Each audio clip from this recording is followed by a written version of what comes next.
Hi class, now let's start with our next concept.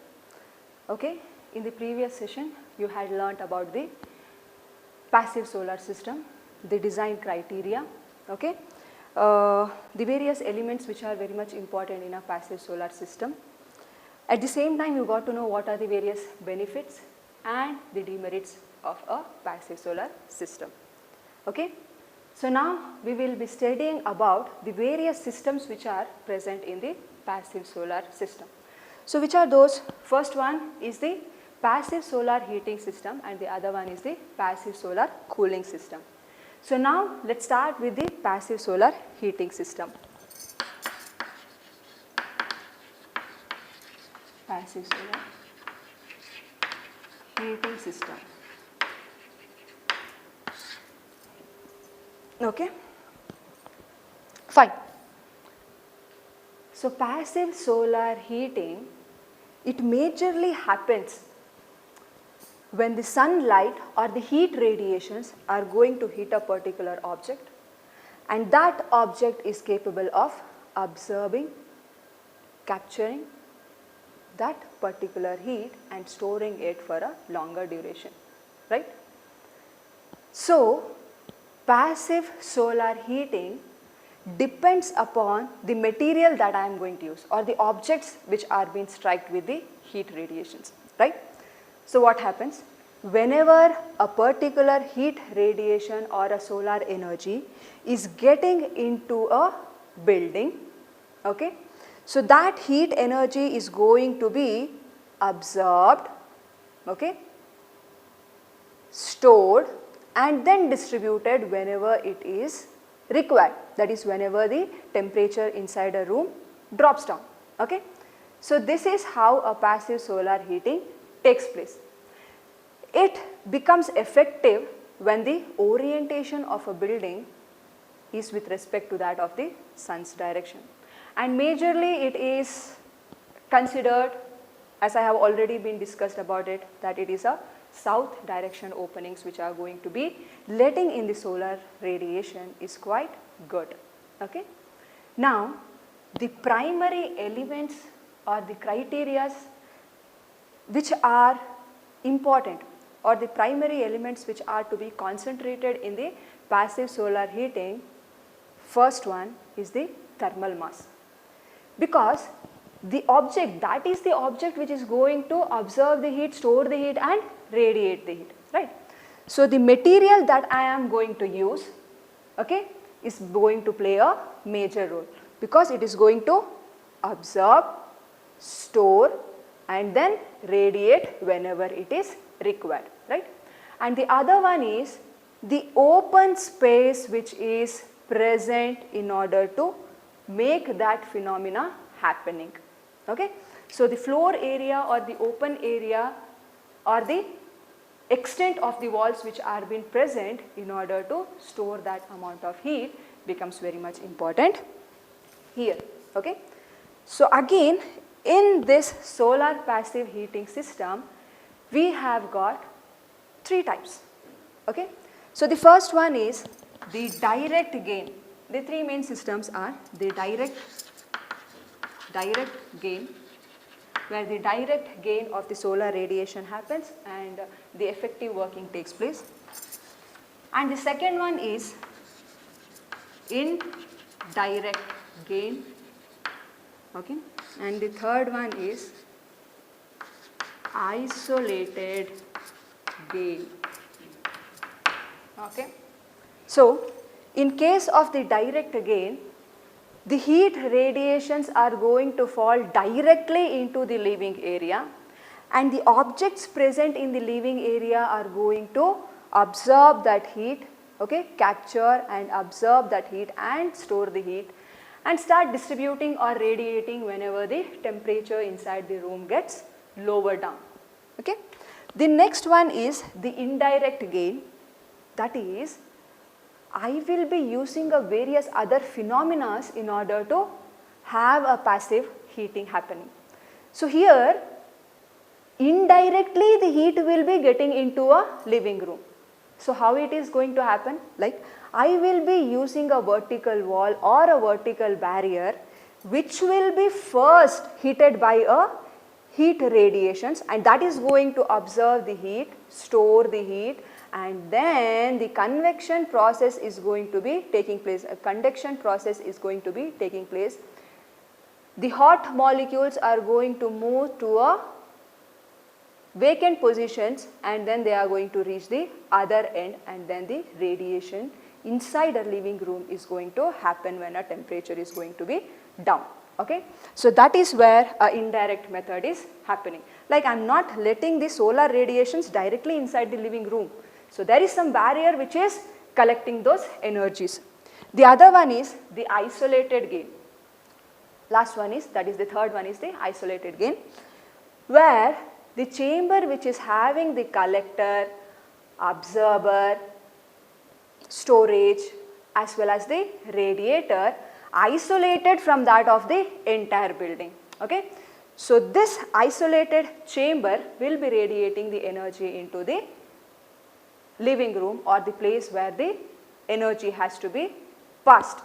Okay. So it is completely isolated, it is not going to have any connection with that of my building, right. So that kind of gaining in the solar energy is said to be the isolated gain. Now let us understand these three phenomena with a diagrammatic representation. Okay. So first let me start with the direct gain. So I am just going to draw a rough sketch.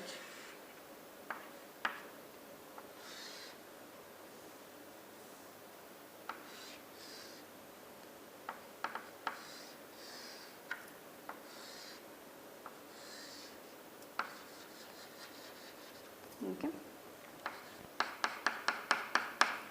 So this is a summer sun and this is your winter sun.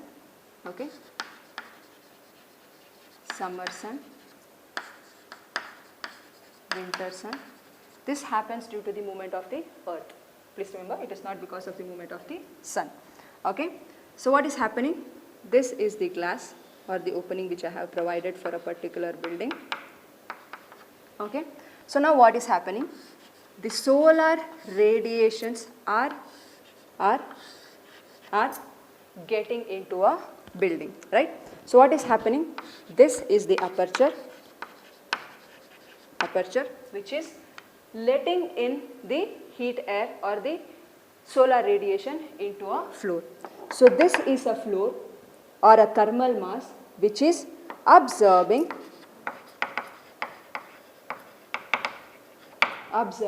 the heat radiation, and due to the material thickness it is going to act as a storager. Okay, it is going to store the heat energy in there. So this is nothing but your thermal mass, okay, which is going to store the heat energy, right, whenever the heat radiations are going to fall over that. So now the heat is directly falling into the living area. Okay, the heat is directly falling into the living area. There are no other barriers included. And now whenever the temperature is going to be lowered down or whenever the temperature is getting colder, what happens? The heat which was being absorbed in the thermal mass is getting radiated into the living room. This is the living room and it is getting radiated. So distribution of the heat radiation is happening.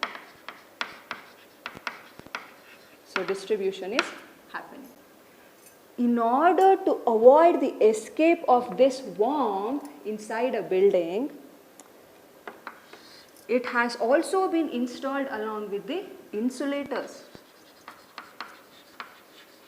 Insulators which are going to avoid the escape of the warmth which is present in the living area. So this is what is the direct gain happening, or the phenomena of direct gain. So what is this? What did I explain now? Direct gain. Direct gain. So direct gain of solar heating is happening. Okay. So now the next one is the indirect gain. So in case of indirect gain, what is happening? I have provided a vertical barrier which is not allowing the heat radiation to get into a room or a building. So how to do that? Let me provide a sketch first.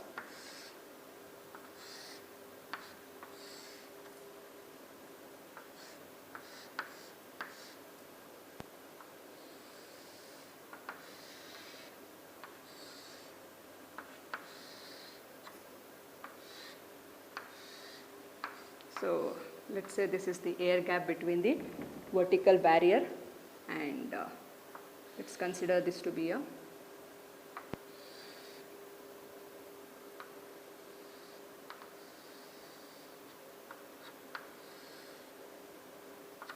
okay.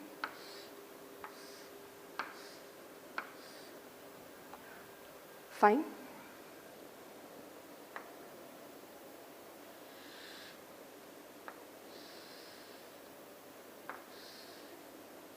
Okay, I guess it is looking quite good in order to understand. It is providing a good observation.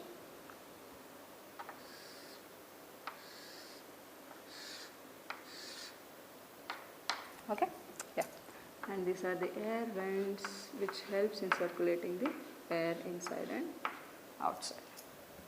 Okay, and this is going to be your wall. That is quite good. Yeah, now this is a living area. So this is your living area where the temperature has to be increased during the night. That is whenever the temperature is lowered. Okay. So like in this, it can be during the winter season where I need to increase the heat in a particular chamber. So during winter, so what happens? I need to increase the heat which is present inside the chamber. So what is happening? Instead of the sun's radiation directly falling into the living area, what is happening? The sun is, let me incline it a bit, it will be much. Okay. So what is happening? The solar radiations are getting into the space which is present between your glassed opening as well as the vertical barrier. So this can be a wall, vertical wall, or a thermal wall. I can name it that way. So what is happening? The solar radiations are coming through your capturer or through your collector or through your aperture and falling over the therm wall or the thermal mass, okay, the vertical barrier. So now what is happening? This wall is going to take up the energy and then store it here, and through the conduction process the heat molecules are going to move in the inward direction as the time prolongs and as the heat which is at the other end is increasing, okay. And then during the night time, what is happening? The air is going to be, or the heat is going to be radiated inside a living room, right? So this is how the indirect gaining of a solar energy or a energy is happening, okay. And these vents also play an important role. How? Say for example, during the morning sessions, what happens? The hot air which is present here, will be moving like this, okay, and then the cold air will be getting out, right? But if at all the temperature is going to be increased in the living room, or the temperature is greater in the living room when compared to that in the surrounding atmosphere, what happens? The hot air present here will be rising up and then moving out through this vent, right? And then the normal or a quite lower temperature air will be getting into a room in this way, okay. So what is happening? So I can provide a warmth effect in a particular building in this way, okay. And during the night, these vents have to be closed in order to have a good warmth inside a building.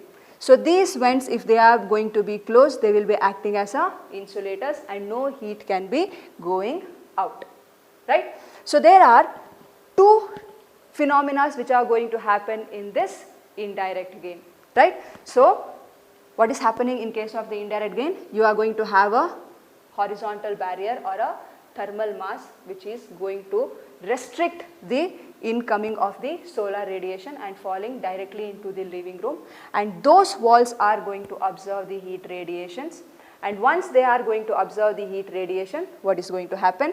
Through the conduction process, they are going to heat up the entire mass of a building, store the heat, and then further whenever the temperature inside a building lowers down, the heat gets radiated or distributed in this way.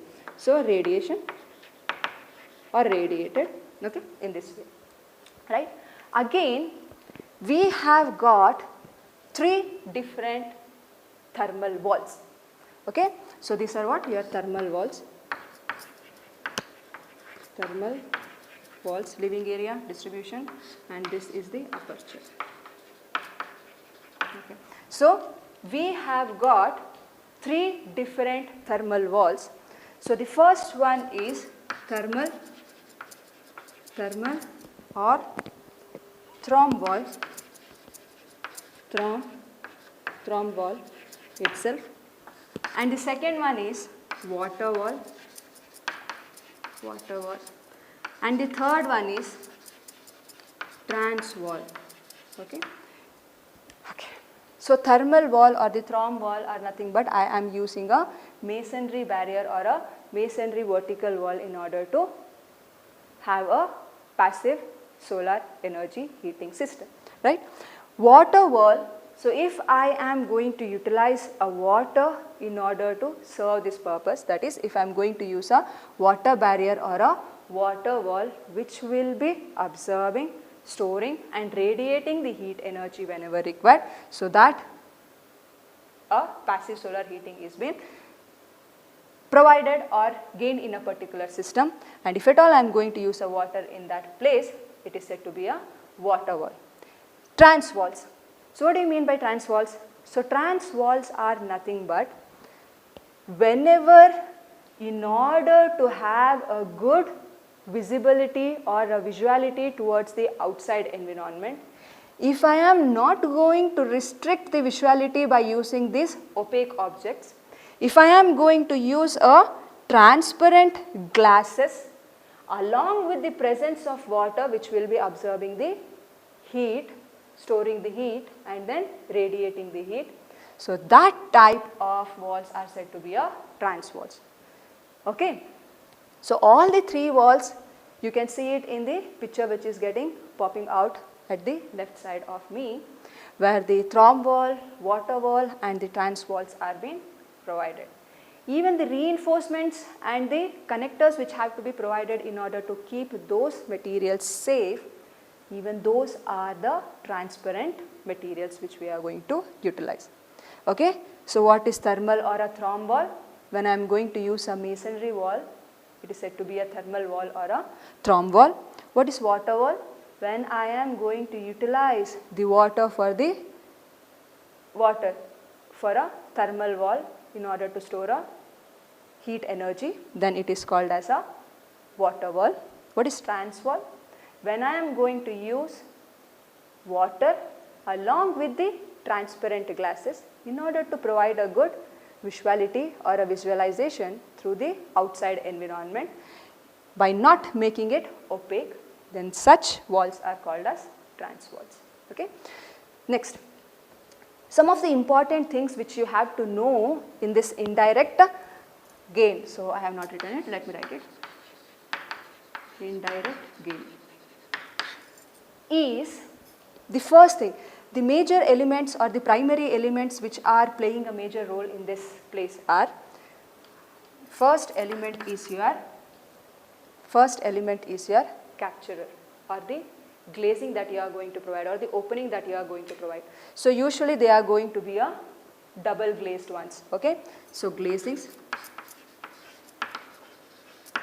or the primary elements which play a major role. The next one is the thermal wall itself. Thermal wall itself. So it can be a therm wall, water wall, or a trans wall. Then the third important parameter or the criteria or the element which has to be remembered is the gap between, or the air gap or the space between the aperture and the therm wall. That is the air space between what? Between your aperture and therm wall.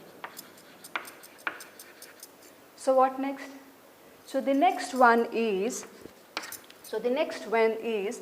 the vents that I am going to provide at the top and bottom. I already explained you how the vent is going to play a role in a morning sessions. Okay? So how in the morning the system is going to be heated up, and how in the morning this is during the night the system is going to be cooled up.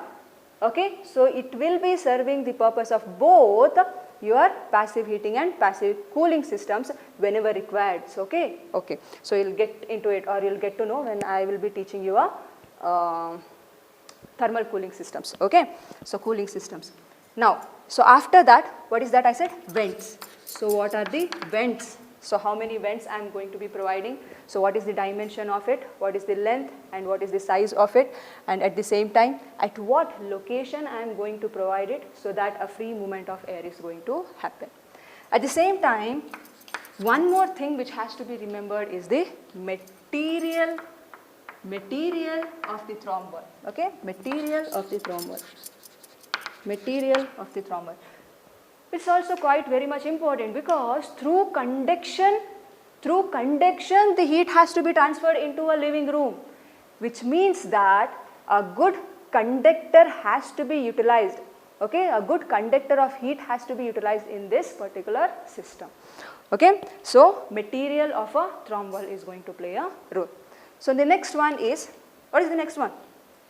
It is isolated gain.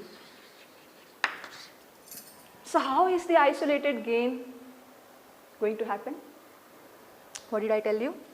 Yes, the entire chamber is isolated from a building. Very good. So now let's see how it is happening. So this is, say this is a building. Okay, so it has also been insulated. Okay, and this is a chamber.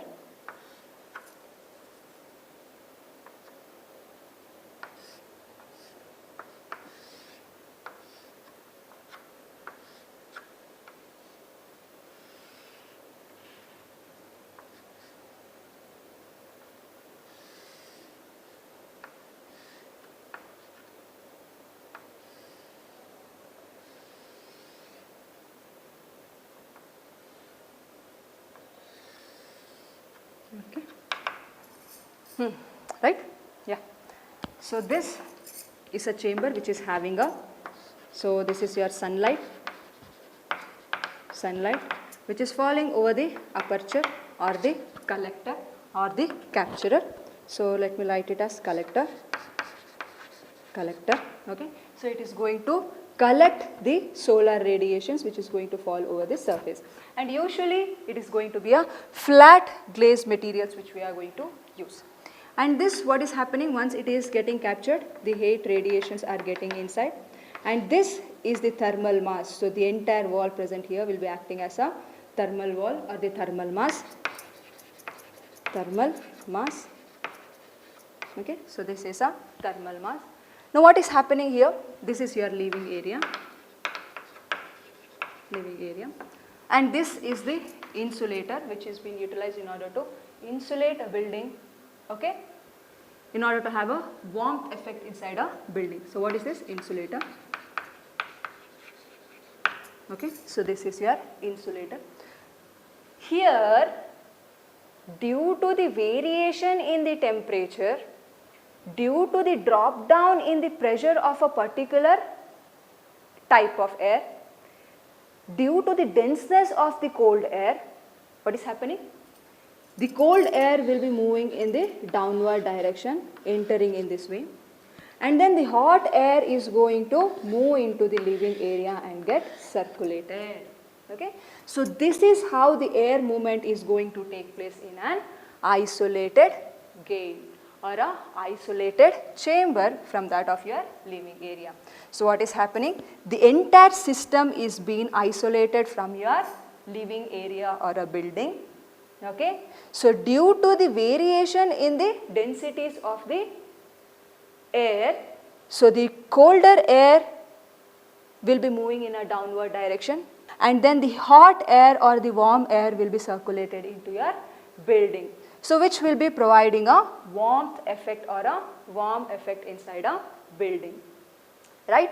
So in order to avoid the letting out of the warmth air outside, what is happening? The insulators are also being provided, right?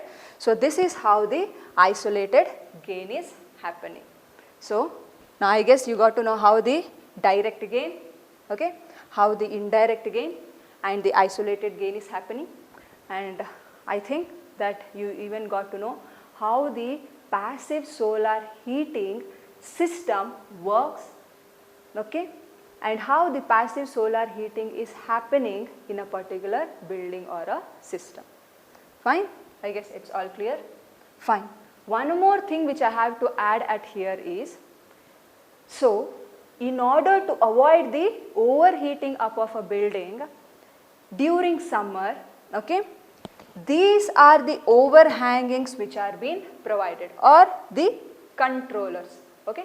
So these are the controllers or the overhangings which are being provided, which will be avoiding the excess heating up of a building, okay, excess heating up of a building, okay. So where the greater amount of heat won't be radiated inside, and most of the heat radiations will be rejected,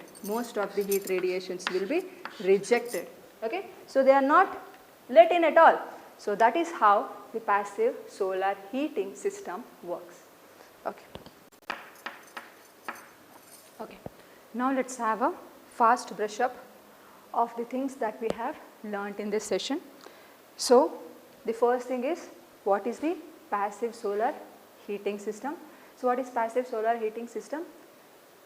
The passive solar heating happens when a particular object is going to be struck by the solar radiation, and it captures it, absorbs it and stores the heat radiation, and further radiates it whenever it is required, right?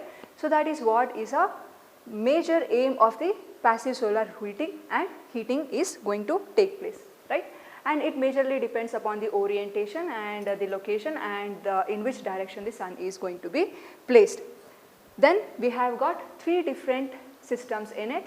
The first one is direct gain, second one is indirect gain, and the third one is the isolated gain. So in the direct gain, what is happening? So in the direct gain, the solar energy is directly entering into the living area.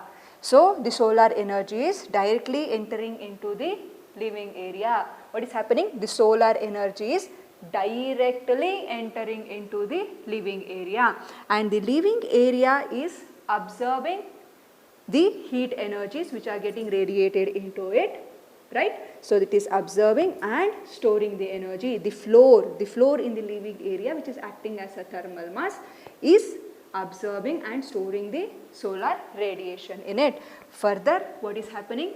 Once when the temperature in a building is lowered down, what is happening? The radiation is going to happen. So there is a direct intake of solar energy which is happening in a building, okay. So this is how the direct gain of the solar energy is happening in a passive solar heating system. So the next one was the indirect gain. So what is happening in the indirect gain? There is a barrier which is going to be present between the sunlight and the living area, and this barrier is going to act as a thermal mass. So what is happening here? The sun's radiation are getting through the aperture over your thermal mass, and the thermal mass is absorbing and storing the heat radiation in it, right? And through the conduction process, the heat molecules are trying to move in the inward direction, and what is happening? This thermal mass, depending upon the material, the conductivity is going to be enhanced. Okay, so depending upon the material, the conductivity of a heat is going to be dependent, and finally whatever heat is going to be falling in this thermal wall, what is happening? That is going to be radiating into your leaving area once when the temperature is lowered. And we also got to know the importance of this vent, how the air circulation is going to happen when the temperature inside is greater when compared to that of the temperature outside. And whenever the temperature is lowered down in the leaving area, what will happen? The hot air, that is during the winters, okay. So the hot air which is present in the gap, air space between the thermal wall and the aperture will get into the leaving room through this vent, and the cold air is going to move out from the downward vent, right. So in both the ways the air circulation is happening, and that is how the heating and cooling can be maintained, like the fluctuation in the temperature which is going to happen in a particular building can be maintained. But here it is majorly we are concentrating on the heating up of a building. So it is this way it is going to act. Okay. So now what is happening? These thermal walls can be of three different types. The first one is the thermal wall or a therm wall itself, also called as a therm wall. The next one is the water wall, where I will be using a water as a thermal wall. The next one is the trans wall, where I will be using a combination of transparent grasses or the glazings along with the water. So that is your trans wall, and this system is majorly dependent on these parameters, or these are the primary elements which have to be considered. The first one is the glazing, the second one is the thermal wall, next one is the airspace between the two, and the next one is the vent that we are going to provide for the air circulation and the free movement of the air, and the next one is the material itself, that is the material of the thermal wall itself, right. So the next one is isolated gain. So what is happening in the isolated gain? The entire chamber is being isolated from your building, right. So the heat or the sunlight which is going to be falling will be captured through the aperture or the opening which is provided at the top, and usually it is a flat top which we are going to provide at the isolated chamber, and then the area in this chamber, the entire walls are going to act as the thermal mass. So this is going to be so the heat is going to be collected and stored in the thermal mass, and then once when the temperature in the area is lower down, the cold air will be moving in a downward direction, or it will be densed and then forced into the vent that is present beneath, and then that air will be coming here and striking, and the warm air which is present in this isolated chamber will leave or get into the leaving area. So this is how the warming up of the building is taking place from the isolated chamber, right. And the insulators are also being provided in order to insulate a system and avoiding the letting out of a heat energy from a building, and in order to provide a warmth during the winter or a cold climate. So you can also see the images that are being popped out, okay. So of the various gains, and also the various materials that can be utilized, and also the